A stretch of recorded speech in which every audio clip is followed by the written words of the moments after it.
welcome to today's share class. Today we're here to teach you guys how to make English muffins.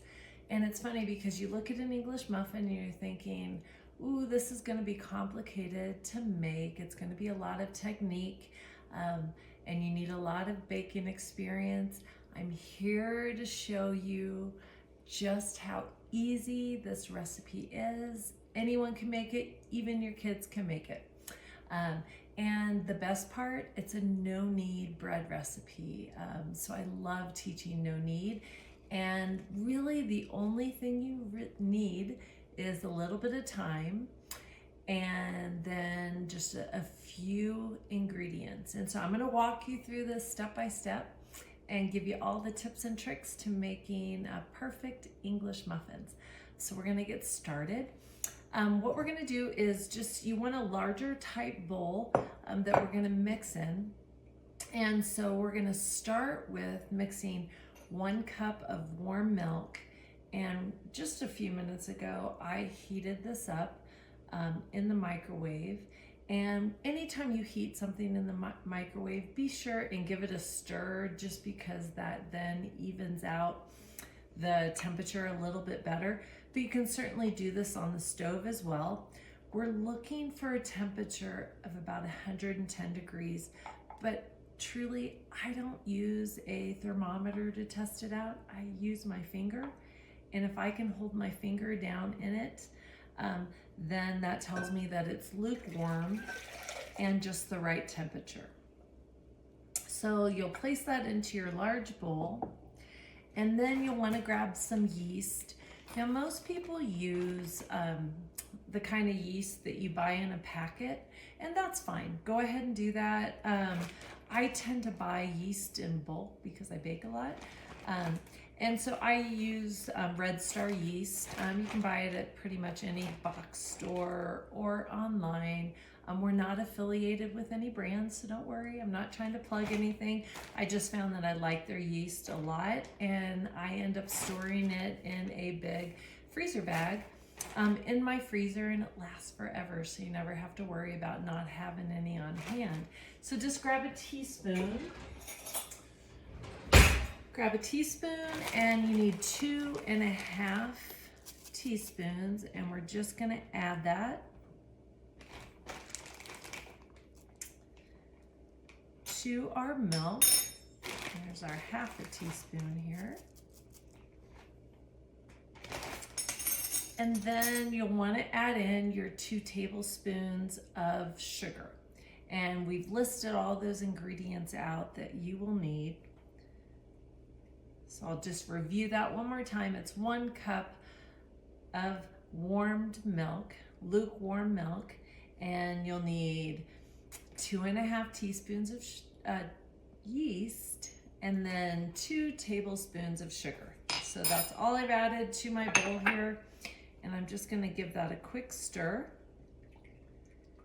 And we're gonna let this sit for about 10 minutes, 5 to 10 minutes or so.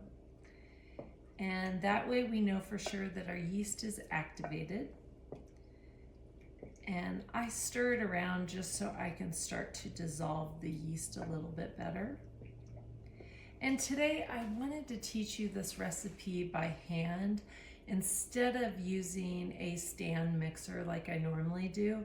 I just thought sometimes it's fun to do it the old-fashioned way, and to show you that anyone could do it. You don't need anything fancy other than a bowl and a spoon and just a few ingredients. And those ingredients, just so you know, are flour, milk, sugar, salt, yeast, melted butter, and you can also use cornmeal if you want for dusting. I don't even bother with that anymore, but you can certainly do that too, and that's for when we go to bake these out. So don't worry about the cornmeal, having that on hand just yet. And I am just stirring this around. I'm kind of breaking up some of that yeast if you see that it forms it into balls a little bit, but we'll let that sit for 5 minutes, like I said.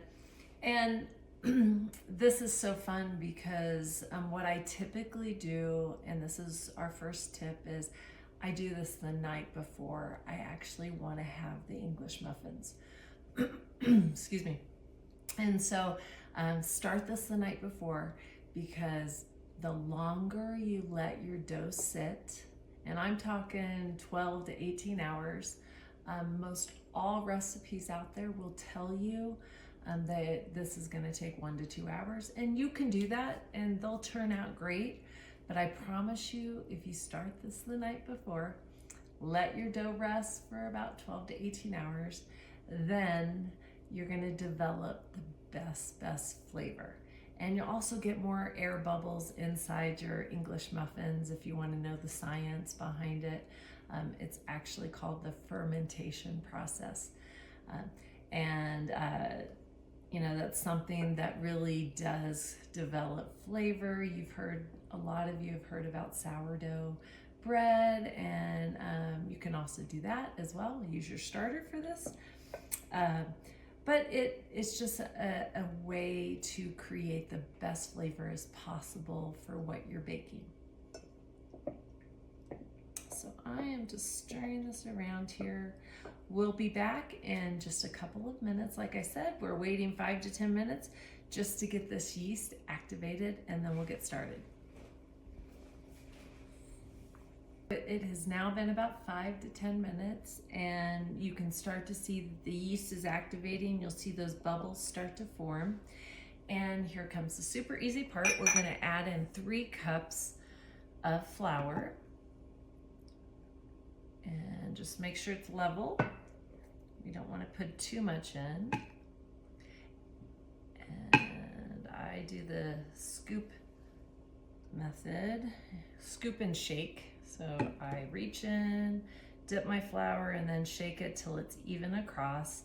I tend not to use the knife technique just because it compacts the flour down, and we kind of want it light and fluffy.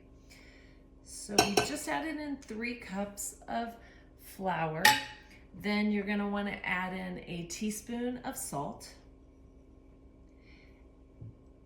And the reason why we don't add our salt in any sooner is because if you add it directly on top of the yeast, it can actually kill the yeast. And then the last thing we're going to add in is 2 tablespoons of melted butter. So just dump that in. You can do that in the microwave or on the stove. And then take a big spoon, the bigger the better. I always like to use a wooden spoon for this. And you're just gonna stir it around until everything's combined. Now, I want you to bear in mind, we're not aiming to get this super smooth or anything. We're just aiming to combine it. And any of you who have made our no yeast bread before, you'll know that the dough is super shaggy. You guys can see it's, like I said, not smooth, but we are gonna try to stir it around and you get a good workout in here since we are working with 3 cups of flour. Just stirring it around until we get all that mixed in really well.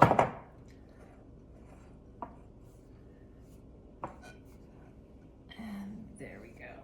And I always like to show you kind of the real-time technique here. I'm just gonna wipe my spoon off here and get all that dough back in to the bowl. And then I just want to show you what it looks like, right? So super rugged and shaggy. And then the next part, you know, this gets easier and easier as we go along. I'm just gonna grab a piece of plastic wrap. So grab a piece of plastic wrap. And you can also use a towel if you want. And you're just gonna cover this. Let this sit for 12 to 18 hours. Let it sit overnight. Start it after dinner, let it sit, and then in the morning on a weekend when you're ready to bake these up, and cook these up actually, I should say, then you will have the best flavor. So all we're gonna do is go set this off to the side, and let it sit here, tick-tock, for 12 to 18 hours, and then we'll be back to show you the rest. Okay, so we've removed the plastic wrap. I want you to grab a baking sheet. I love these parchment paper sheets, and so you'll just want to place that on your baking sheet and set it to the side. You're going to need a couple of other things.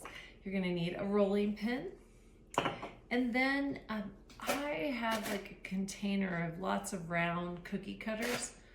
Let me open it and just show you. Sometimes it's tricky to open. There we go. And it just comes with a wide variety of cookie cutters.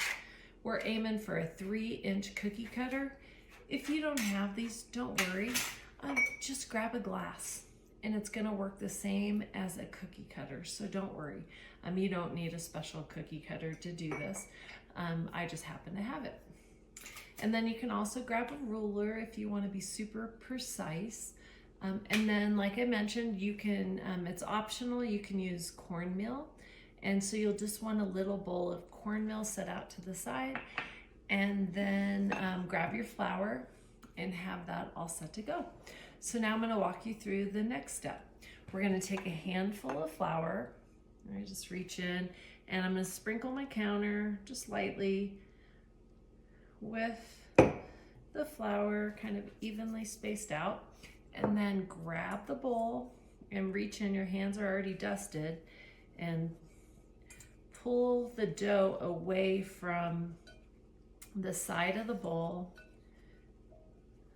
like this, and then you can turn it over and you might have to give it a shake, and it should drop right out and all your dough is out of the bowl.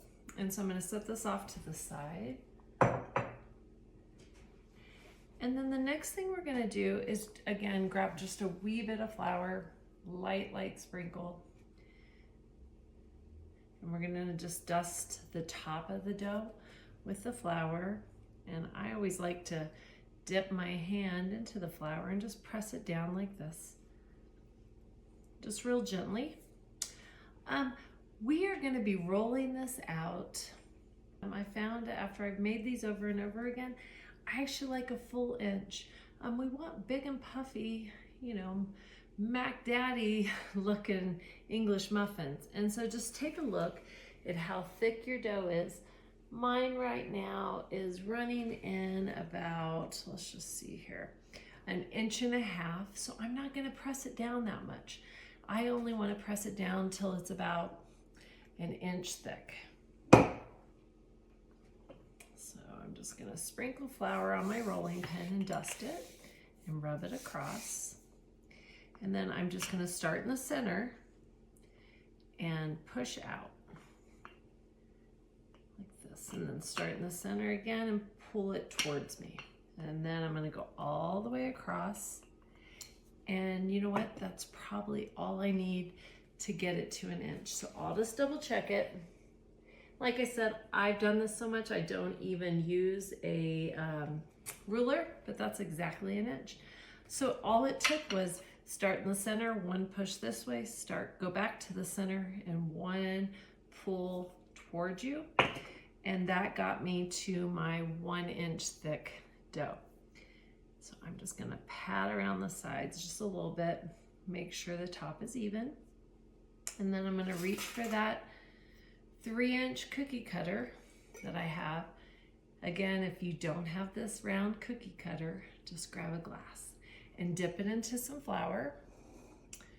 Dip it in there like that, and you'll use it the exact same way. So I'm going to dip my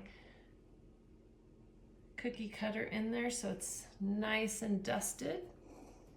There you go. And I'm going to go start at the edge here and just press down. And I don't like to spin too much. It's just press down once and then lightly lift up. There we go. Now I want to show you a couple of things that you can do. I mentioned this cornmeal, and so you can take the cornmeal and just lightly dust it, super lightly, across the whole parchment paper, the whole baking sheet. and I'll show you there. You can see how lightly I dusted it. You don't have to use cornmeal at all, so don't feel obligated. And then just set your round English muffin right there on your baking sheet. And then we just repeat this process. And so I like to make sure that I use every inch of this dough. So I start right up next to where I made that cut and press down. And then I just lightly pull it away, lift up. And if it sticks at all, just put your cookie cutter back in the flour and then you lift it up. You can use a pastry scraper or spatula to reach underneath if you want to. I'm finding it's not necessary. And you can always dip in between each cut in flour and dust it off. And then I'll go back and keep doing the exact same thing until we see how many English muffins we get. So now we're on number 3. So again, I'm just setting them on here, that lightly dusted cornmeal. Then we'll do it again over here. And we're gonna reuse these scraps, so don't worry about any of these extra little pieces. We're gonna try to use those. All right, just keep going. We're on number 5 right now. We'll see, I might have to roll this one around just a little bit to get this last one done. There we go. And sometimes when it's in the cookie cutter, just press it and make sure the dough's even if you're running just a little bit short. There we go. Take that and put that on there. And then you see all these scraps, we're just gonna combine them together. What I like to do is pick it all up and put it in one hand and just brush the flour a little bit to the side so we don't get too much. And then you can kind of knead it just a little bit to get it to form a little bit more. You can even roll it out with your rolling pin if you want and fold it over like this. There you go. And again, we're just aiming for that 1 inch. So build it back up if you need to. And we have pretty much a perfect round right here. And most oftentimes, depending on the size of the cookie cutter, I get about 7 English muffins. And so I just try to space it out. Sometimes I'll get 8 if I use a smaller one. This glass was a little bit smaller, so you might actually get 8 out of it. And I have just a little teeny tiny bit left. It wasn't much, so I'm not gonna try to do that. But here we have our English muffins. You see how pretty they look? And then you can again take your cornmeal and just lightly, and when I say lightly, I've barely used a couple of teaspoons here, and I'm just gonna lightly sprinkle it across the top. Just barely. And that's just one little trick. It helps it prevent from sticking a little bit. All right, so I'll just show you one more time. Here's our 7 English muffins. I'm gonna you can grab a towel and lay that over top. We're gonna let them take a little breather, a little rest. I'm gonna grab some plastic wrap and I'm just gonna cover mine. I tend to use, I'll show you here in just a second. I talk about it quite a bit. Let me cover that. Let me grab one more sheet.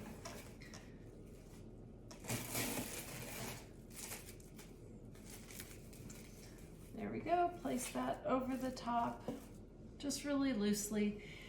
And I'm gonna let that sit there for about 30 to 45 minutes for one final rest before we go and cook these up. Now what I'll show you is I use this professional plastic food wrap. It works a little bit better than cling wrap. I just find that it's much easier to work with than the average kind. You buy this at any big box store in bulk. You'll have it for years. I talk about it almost on every single share class because I love it that much. And again, I'll just point out, I don't do any type of affiliation with products. That's what these share classes are about. They're authentic.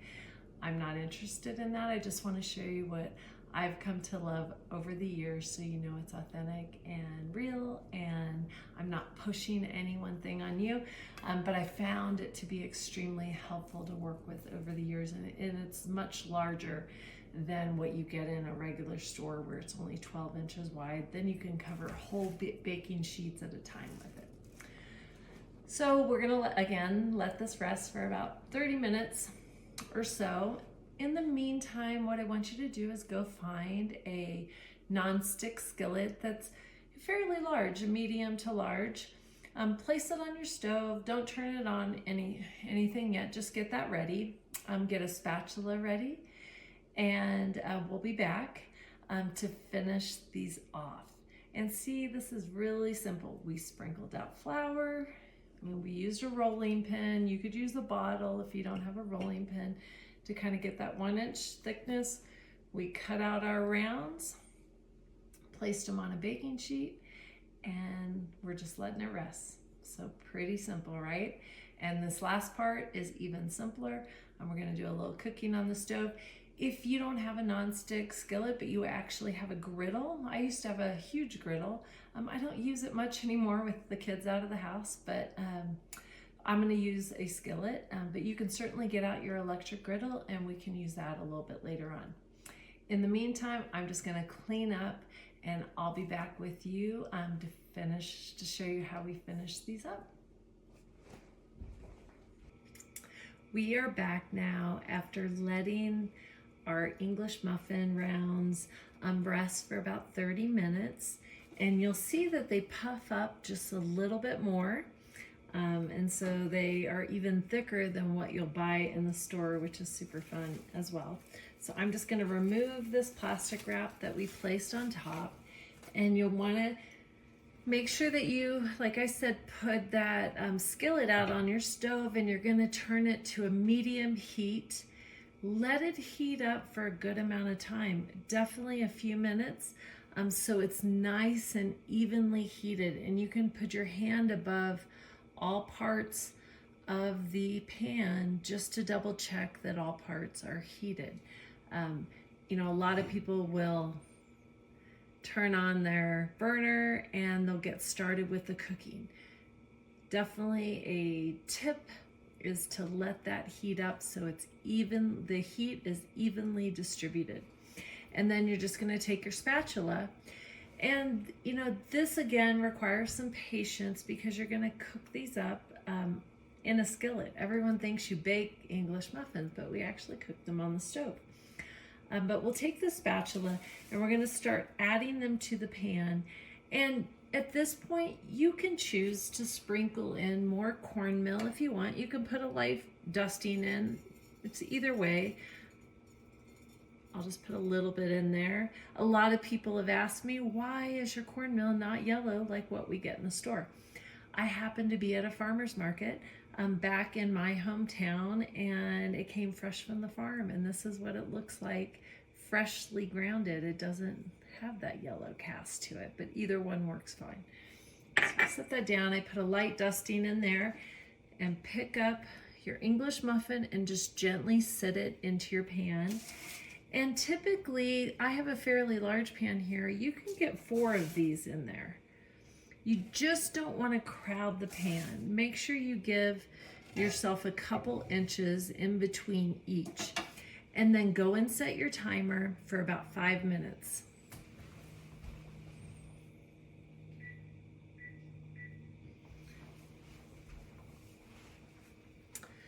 We've set our timer for 5 minutes. 5 minutes is about the time that I'll start to check the bottom of the English muffins. We're aiming, everyone's bought an English muffin in the store. You know what that golden color looks like. We're waiting for that perfect golden color brown to happen on the bottom. So be patient with that process.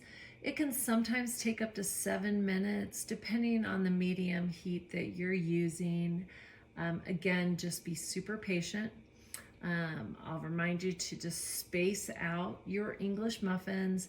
Typically, if you're using a larger pan or a griddle, with a griddle, you can oftentimes get all 7 of these on the griddle, but if you're not using one like me and using a skillet, then don't overcrowd the pan. Depending on the size that you have, if it's smaller, just do one at a time. It's kind of like pancakes. You just have to stand here and wait for this process to work. It's so fun to do it this way. You know, you've seen that it's just a patience process that all this is. And I always have told you guys that I feel like baking is very meditative and therapeutic in a way because you take your time. You're not rushed. You're not busy doing other things. You're just focused solely on what you're doing. And it just is so enjoyable. And so we're just waiting. And when you hear your timer go off, what you can do is just go up to it and gently lift it. Look underneath and you'll start to see, I'll point it this way, that it's starting to brown up. And you guys, doesn't it look even better than what you buy in the store? It's so fun. And you know what's neat is to let your kids do this and help you with this process, and they'll taste these and then they'll taste what you buy at the store, and you both will be like, okay, we're never going back to store-bought English muffins because they're that simple and there's no added preservative ingredients to add to that shelf life that you get at a grocery store. So it just makes it so fun. And you know, it's not like we're doing this every week because it does take some time, but every now and again, if you have people over, or you are throwing a breakfast or a brunch, or you're having breakfast for dinner, this is just a fun thing to make for everyone. And it surprises.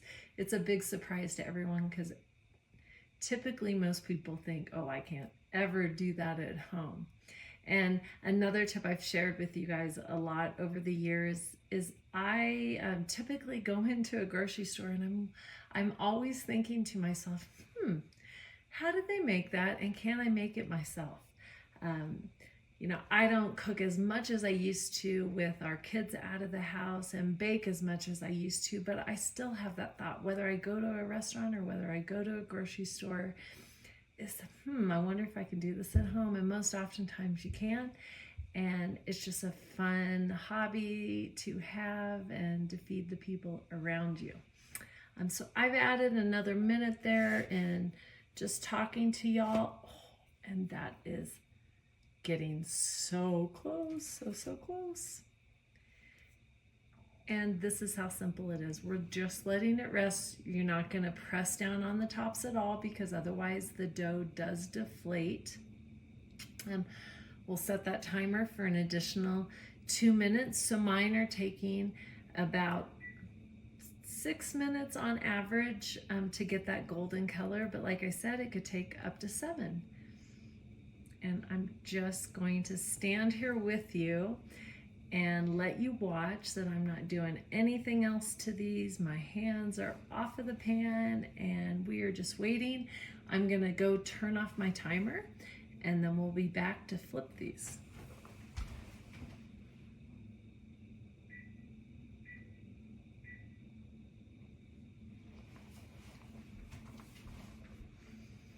So now we're gonna go ahead and flip these over. I'll just test another one just to make sure. Oh, it's gorgeous. We got that nice brown color. We're gonna flip them over. And they are gorgeous. And you're gonna let them sit again for another 5 to 7 minutes. And go ahead and grab a cooling rack. And we're gonna, once we're finished, when these are done cooking on the second side, we're gonna transfer them to a wire rack. Place them on a wire rack, let it cool so the heat can circulate underneath as well, and the heat's not trapped by a plate. and let them cool. And you know, as we go along here, another tip I have for you is don't eat these right away. Let them cool completely. I sometimes feel you don't even have to put them in the toaster like we all know and love. You certainly can, and treat them just like a regular English muffin you buy in the store, and I'm going to show you that. We'll make some up here in a second, and show you the insides of all those nooks and crannies. But what I think is neat is to let them cool first, because again, that flavor just intensifies the longer you let them cool. And these freeze great. Once they're cool, you can pop them into a freezer bag and put them in the freezer for a couple of months, and use them when you need them. And then otherwise, you can leave them at room temperature, put them in an airtight container, and just tap them throughout the week to make up a breakfast sandwich or just to pop in the toaster, however you like to make them. A lot of people put Canadian bacon and cheese and eggs on them, and you can make eggs Benedict. There's so many things you can do with English muffins. I remember as a kid, we would buy English muffins from the store, and then we would put pizza sauce on them, sprinkle it with mozzarella cheese, and just make a mini pizza and throw it in the oven until the cheese melted. And I just thought that was the best little treat during the summer. And so your kids can do that as well. There's so many things you can do with these little rounds that a lot of people kind of forget about, that they can be used for more things than just breakfast. We're gonna check this other side now that I've been talking your ear off for a little bit, and I'll just show you. Doesn't that look exactly like what you buy in the store, except it's thicker and it's gonna be fluffier than what you'd ever get in the store. And just pay close attention, because they can start to darken fairly quickly as I was talking here, but you'll see that nice golden color. And we will just transfer those to our wire rack, as you guys can see here.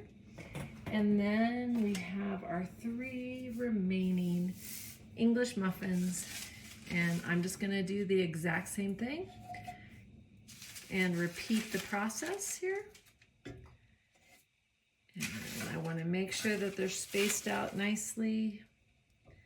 Like I said, go ahead and set your timer. Now that I know this second batch is actually going to cook a little bit faster, just because the pan's been heating that much longer. So I'm going to go set my timer for 5 minutes, and then we'll come back to giving these a taste test.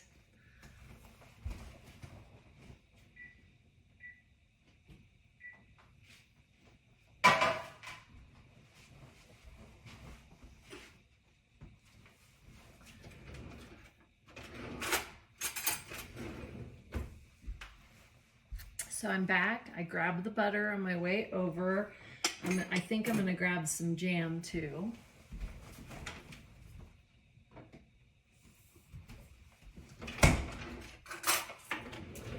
Okay, so I have some of my favorite jam. I'm using raspberry today. And I grab my butter. Fun fact, how many of you store your butter on the counter? A lot of people get really upset about the idea of storing butter out on your counter, but believe it or not, you can store it out there. We usually go through a stick of butter about once every week or so, and so this doesn't stay out for more than that typically. But then it's nicely soft and at room temperature, and we've had no issues. I've looked at a lot of research on articles about that, and everyone else, even across the world, agrees that you can leave butter out at room temperature. And so we're just gonna get a pat of butter ready. I'm gonna grab a fork.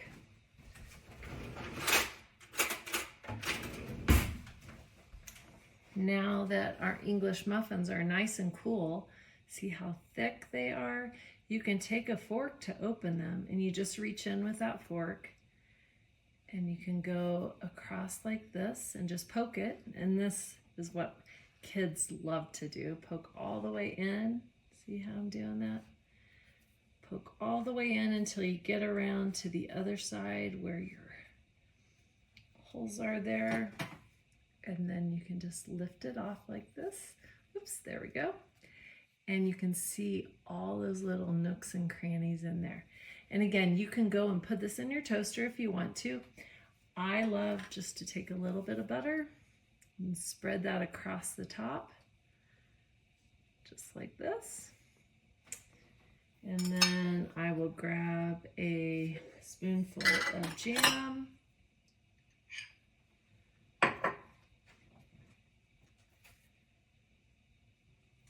And just spread that across the top for English muffin perfection.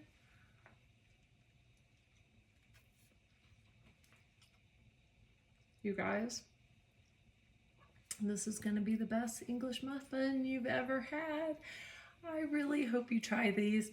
I promise you, these are going to be the best English muffins you've ever eaten, and you'll just fall in love with doing this yourself instead of buying them from the store.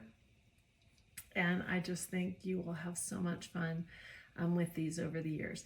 And like I was saying, is like I really do authentically try to share things that our family loves, and I share that with you.